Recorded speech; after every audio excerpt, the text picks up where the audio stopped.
प्यारे bankers.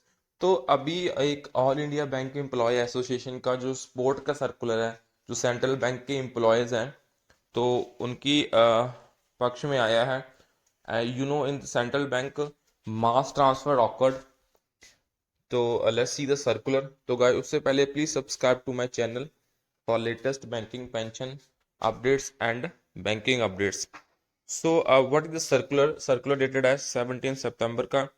Dear comrades, extend fraternal support to two-day All India strike in Central Bank on 19th and 20th September against mass transfer, जो भी mass transfer हुआ है in violation of bipartment settlement. So in April 2022, management of Central Bank of India suddenly affected transfer of more than 3,000 clerical staffs in violation of bipart settlement and internal settlement of bank. Thus, they showed disrespect to bipart settlement. Against this blatant violation and wrongful orders, All India Central Bank Employees Federation approached the Chief Labour Commissioner CLC and the Deputy CLC, Chennai, and gave a notice to management for conciliation meeting and ordering a status quo under Section 33 of Industrial Dispute Act. तो mass transfer की जो हुआ है 3,000 का। So what management give illegal order, जो management ने illegal orders दिए to regional officers to ignore these instructions and forcefully relieved the employees. तो और जो एम्प्लॉयज उनको फोर्सफुली रिलीव कर दिया। Thus they violated the law of land. ठीक है। Thus they disrespected the order of labour authorities. Hence the united forum of central bank union, जो भी है हमारी AIBA, gave the call for strike on 30th and 31st May 2022. So during the preparation of for the strike call at the behest of CLC and Deputy CLC, Mumbai held a conciliation meeting हुई उनकी 24th मई को, and thereafter on the same date discussion took place between AICBEF and Central Office Management and understanding उनके बीच में होगी. So transfer and after that जो ट्रांसफरें हुई, transfer factored within the station will continue. Transfer factored from one station to another station will be reviewed and considered within the provision of existing settlement upon receipt of representation from the concerned employees, and discussion will be held with AICBEF to finalize a policy for rotation of employees from one station to another. So here you can see, and other issues of strike notice will be discussed mutually.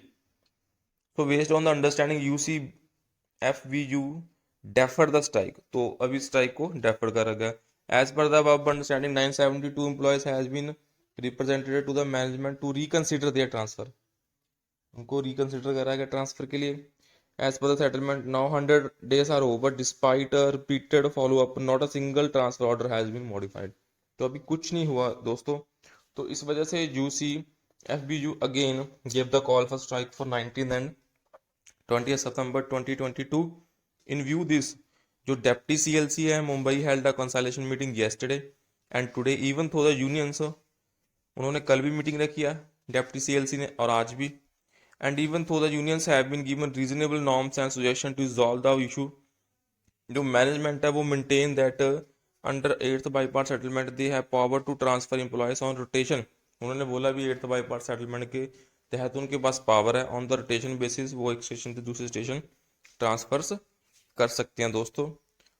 So this stand is totally going back on the MOU जो sign हुआ था 24th मई को, and is utter violation of bipartite settlement. So in view of this, UFCVU has decided to go ahead. तो अभी 19th and 20th September 2022 को strike की call उनकी रहेगी दोस्तों. So UCFVU has requested for fraternal support. उन्होंने support मांगी है from all the unions for strike as all of us can observe the issues of fundamental. Since जो management है सेंट्रल बैंक की claims that under the 8th bypass settlement they have right to transfer employees on rotation. भी ये तो 8th bypass settlement के तहत उनके पास powers हैं ट्रांसफर के लिए on rotation, while all of know that settlement only provides for deployment of employees from surplus to, ये हमें भी पता है भी वो सेटलमेंट बताती है भी हमें यहाँ पे ज़्यादा है, वहाँ से उठा के हम डेफिसिट सेंटर्स में ट्रांसफ़र कर सकते हैं।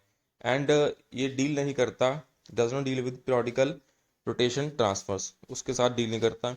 सो in a case filed by central bank of India employ unions before Kerala high court has opinion that eighth bypass settlement does not provide for rotation transfer even though the management is persisting with illegal stand। जो management है उसका stand ही illegal है।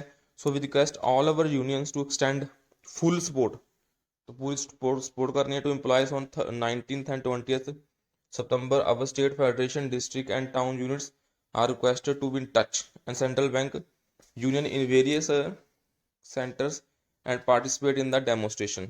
तो अभी support करनी है। So we all request all our federation unions to send the following emails to general manager HRD of central bank of India.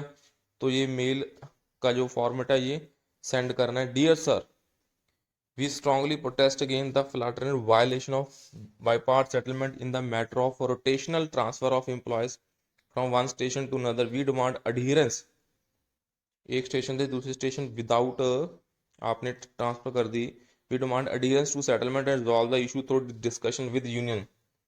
तो we express our support to the protest strike on 19th and 20th September and we wish to cautious that persisting with such violation of bypass settlement, अगर ऐसे ही चलता रहा में escalate the agitation, तो वो agitation बढ़ेगा हमारा।